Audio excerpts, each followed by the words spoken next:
Bismillahirrahmanirrahim. Assalamualaikum. Welcome students. You are watching my YouTube channel. Bete, my name is Sania Mumtaz. Today I am here to teach you physics class 9th new edition chapter 2 and chapter का name है kinematics. Last lecture में मैंने आपको distance time graph read करवाया जिसमें आपको graphical analysis के बारे में मैंने आपको बताया, ग्राफ की डिफ़ाइन करवाई। देन जो उसमें से इम्पोर्टेंट आपके पास चीज़ें थी वो मैंने आपको सारी मार्क करवाई। ओके बेटे जी, ये जो नेक्स्ट हम ग्राफ स्टार्ट करने जा रहे हैं बहुत ही इम्पोर्टेंट है और पेपर की अकॉर्डिंग भी और उसके अलावा वैसे भी इम्पोर्टेंट है, ग्राफ भी इम्पोर्टेंट है। तो आज का जो हमारा पहला ग्राफ है वो क्या है, या जो पहला हमारे पास लॉन्ग क्वेश्चन है वो किस तरह आता है या किस तरीके से पूछा जाता है, उस चीज़ को हम रीड करेंगे। बेसिकली मैंने आप लोगों के लिए जो है इसके इस ग्राफ का जो बाकायदा है किस वे से हमें राइट करना चाहिए, क्वेश्चन कैसे आता है या हमें उसके एक्सप्लेनेशन या ग्राफ या जो है वो सब कुछ किस तरह राइट करना चाहिए, तो मैंने उस वे से पूरा जो है आप लोगों के लिए लेक्चर रेडी किया है। ओके, तो आज जो हमारा पहला है, जो हम आज पहला ग्राफ करेंगे वो है 2.8 और जो ग्राफ का नेम हमारे पास क्या है, gradient of a distance time graph. हमने कौन सा ग्राफ करना है, gradient of a distance time graph. आप देख रहे हैं कि इसमें लिखा तो हुआ है बट इतनी जो है इसकी एक्सप्लेनेशन जो है वो इतनी नहीं है, तो मैं आपको आज इसकी फुली एक्सप्लेनेशन और जो डायाग्राम के अकॉर्डिंग है कि हम डायाग्राम को किस हवाले से करेंगे, तो ये जो सारी चीज़ें हैं वो मैं आपको आज जो है इसके मुतल्लिक जो है वो बताने जा रही हूँ। ओके, तो स्टार्ट करते हैं जी बेटे। जो क्वेश्चन है हमारे पास वो बेसिकली कुछ यूँ पूछा जाता है, डिफाइन ग्रेडियंट के ग्रेडियंट की आप डिफ़ाइन करें कि ग्रेडियंट हमारे पास है क्या, और उसके बाद second show that gradient of a distance time graph according to, या जो हमारे पास किसकी है, स्पीड के। ओके, ये चीज़ आपसे जो है वो पूछी जाती है। ओके, अब इसमें जो है आपके सबसे पहले आपके पास एक चीज़ पूछी गई है, वो क्या है, ग्रेडियंट। ये चीज़ आपसे पूछी गई है कि ग्रेडियंट क्या है आप लोगों के पास। तो जो ग्रेडियंट है, the measure of a slope, जब हम किसी स्लोप को मैयर करते हैं, अ लाइन, वो हमारे पास क्या होगी, स्लोप की एक लाइन होगी। लाइक यूँ जब हम किसी स्लोप को यूँ मैयर करते हैं, ठीक है, या आप एक सीधी लाइन को मैयर करते हैं जहाँ से आपने नीचे से ऊपर की तरफ जाना है या इधर से आपने इस तरफ ट्रैवल करना है, तो इसको हम क्या कहते हैं, स्लोप कहते हैं। The measure of a slope a line is called, हमारे पास क्या कहलाएगा, ग्रेडियंट। अब ये मैं आपको जो इसकी कुछ मैंने जो रफ पे इसकी जो मैंने कुछ लाइनिंग या कुछ जो इसकी डायग्राम बनाई आपको समझाने के लिए, वो मैं आपको दिखाती हूँ। सो बेटे, ये हमारे पास मैंने आपके लिए जो है बेसिकली 3 लाइन जो है वो ड्रा की हैं। जो लाइन जो आपके पास फर्स्ट है ए से बी, जब हम एक लीनियर फॉर्म में जाते हैं ना, ऐसे यूँ हम आसानी से यहाँ से यहाँ पे एक डिस्टेंस कवर कर सकते हैं, तो उसमें कोई भी स्लोप या कोई भी हमारे पास डिफ़िकल्टी नहीं होगी डिस्टेंस कवर करने में। ये जो सेकंड हमारे पास क्या, लाइन 2 में जब हम जो है नीचे से ऊपर जा रहे हैं तो ज़मीन ड्यू टू ग्रेविटी हम किसकी तरफ अट्रैक्ट हो रहे हैं, बार बार अर्थ की तरफ, लेकिन जाना हमने क्या है, अपवर्ड। तो ये जो अपवर्ड और डाउनवर्ड वाला सिस्टम है, इसमें हमारे पास मैक्सिमम स्लोप होता है, मतलब बहुत ज़्यादा इसमें स्लोप होता है।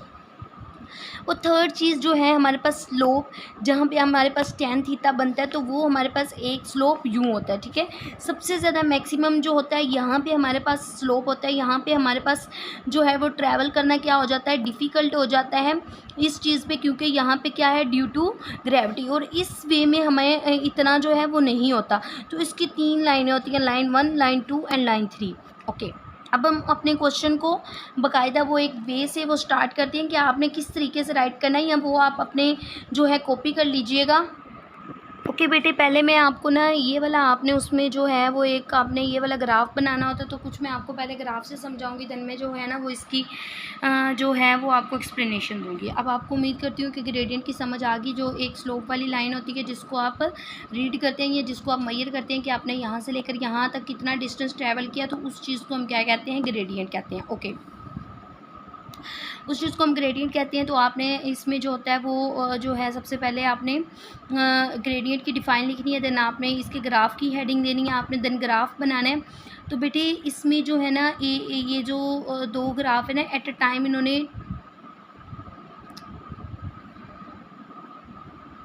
ओके। जो एक्स एक्सिस पे है वो हमारे पास क्या होगा, टाइम होगा।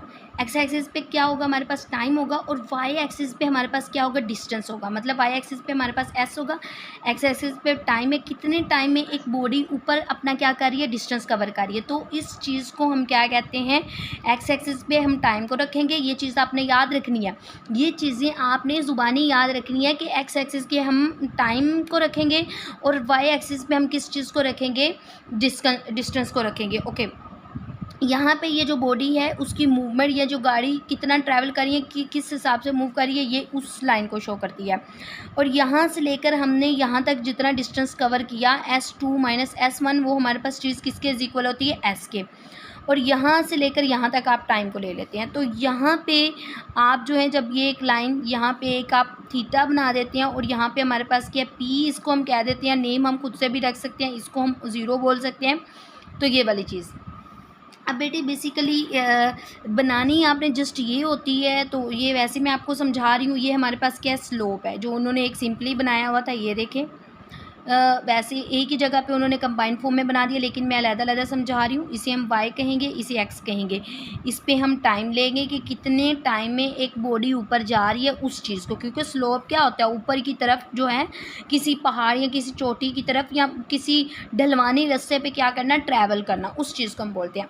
उसके बाद क्या है हमारे पास, जो हमारे पास ये है, इस लाइन को हम क्या कहते हैं, हाइपोटेनियस कहते हैं। इस लाइन को हम क्या कहते हैं, परपेंडिकुलर कहते हैं। इस लाइन को हम क्या कहते हैं, बेस कहते हैं। ये 3 चीज़ें हमारे पास होती हैं, ठीक है। और बेटे एक चीज़ आपको बताना भूल गई, यहाँ पे जो 2 पॉइंट आपस में मिलते हैं ना, इसको हम क्यू बोल रहे होते हैं। इसको हम क्या बोलते हैं, क्यू बोलते हैं। इस लाइन को हम हाइपोटेनियस कहेंगे, इस लाइन को हम परपेंडिकुलर कहेंगे, इस लाइन को हम क्या कहेंगे, बेस कहेंगे। बाकी चीज़ें मैं आप लोगों को बता चुकी हूँ। जस्ट ग्राफ आप लोगों ने ये वाला करना है। बाकी आगे जो मैं एक्सप्लेनेशन आप लोग करवाऊँगी वो आप लोग राइट कर सकते हैं, अपने नोट्स बना सकते हैं। उसे आप फिर इजीली जो आपका ये टॉपिक है या ये जो आपका ग्राफ है, जो आपके लॉन्ग क्वेश्चन में आपसे पूछा जा रहा होता है, इसे आप अच्छे से क्या कर सकते हैं, सोल्व कर सकते हैं।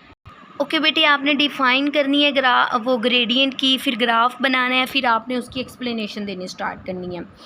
अब आपने एक्सप्लेनेशन कैसे देनी है, consider a body moving with uniform velocity.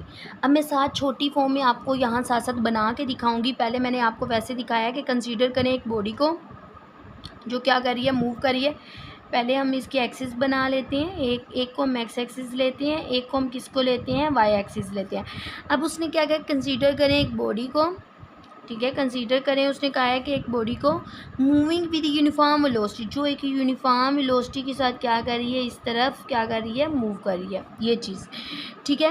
We should select 2 time instance, हमने 2 टाइम लेने हैं, 2 टाइम इंस्टेंस लेने हैं कि एक दफ़ा में बॉडी यहाँ तक कवर कर रही है, एक दफ़ा में बॉडी ज़्यादा ऊपर जा रही है। तो इस 2 टाइम को हम T2 माइनस T1 में ले लेते हैं, ठीक है। Where corresponding distance are S2 और S1। अब एक डिस्टेंस आपको पता है आपके पास यहाँ पे होता है, एक डिस्टेंस आपके पास यहाँ पे होता है, ठीक है। उसने 2 किया, एक को हम S2 बोलेंगे, एक को हम S1। ये पीछे बेटे आपको समझाया, ये वैसे अब थोड़ा हल्का मुल्का ना जो है वो ड्रा करके आपको ना समझा रही हूँ एक दफ़ा मैं। Okay, from the graph the distance covered in time interval. अब जो ग्राफ है वो कब अपना डिस्टेंस कवर करता है, टाइम इंटरवल को, T2 माइनस T1 इज़। अब हम इसको क्या करें, डिस्टेंस कवर्ड को हम एस से शो करेंगे, क्योंकि S2 माइनस S1 हमारे पास किस चीज़ के इक्वल होगा, S के। उसी तरह टाइम टेकन हमारे पास T2 माइनस T1 हमारे पास किस चीज़ के इक्वल होगा, T के। अब बेटे नेक्स्ट आप क्या लिखेंगे, the gradient of a graph is equal to tangent theta of triangle. जब बेटे यहाँ पे हमारे पास ये एक बन रहा होता है ना, यहाँ पे यूँ मैंने आपको बताया ऐसे यूँ स्लोप, तो यहाँ पे एक हमारे पास क्या बनता है, एंगल बनता है। उस एंगल को हम क्या कहते हैं, थीटा कहते हैं। तो इस एंगल को हम ट्रिग्नोमेट्रिक, जैसे हमारे पास टैन थीटा, कोस थीटा, उसमें ले रहे होते हैं ट्रिग्नोमेट्रिक रेशो में। अब स्लोप हमारे पास क्या है, tan theta perpendicular divided by base. अब परपेंडिकुलर मैंने आपको बताया, परपेंडिकुलर हमारे पास क्या होती है, ये वाली लाइन होती है, और बेस हमारे पास क्या होती है, ये वाली लाइन होती है। तो इस चीज़ को वो क्या कह रहा है, परपेंडिकुलर डिवाइडेड बाय बेस। और परपेंडिकुलर में हमारे पास क्या आता है, इस लंबी लाइन में परपेंडिकुलर फॉर्मूला हमारे पास ये होती है S2 माइनस S1 और T2 बेस में हमारे पास टाइम है, तो इन दोनों को हम करेंगे तो वो हमारे पास हमें पता है S और T के इज इक्वल है। अब हमने उसको वेलोसिटी के इज इक्वल करना था, तो we know that velocity is equal है डिस्टेंस ओवर टाइम, तो वी प्रूव्ड हो गया हमारे पास। ठीक है, ओके बेटे, उम्मीद करती हूँ कि आज के टॉपिक की आपको अच्छे से समझ आ गई होगी। ओके, जज़ाकिल्लाह, अल्लाह हाफिज़, फ़ी अमानिल्लाह।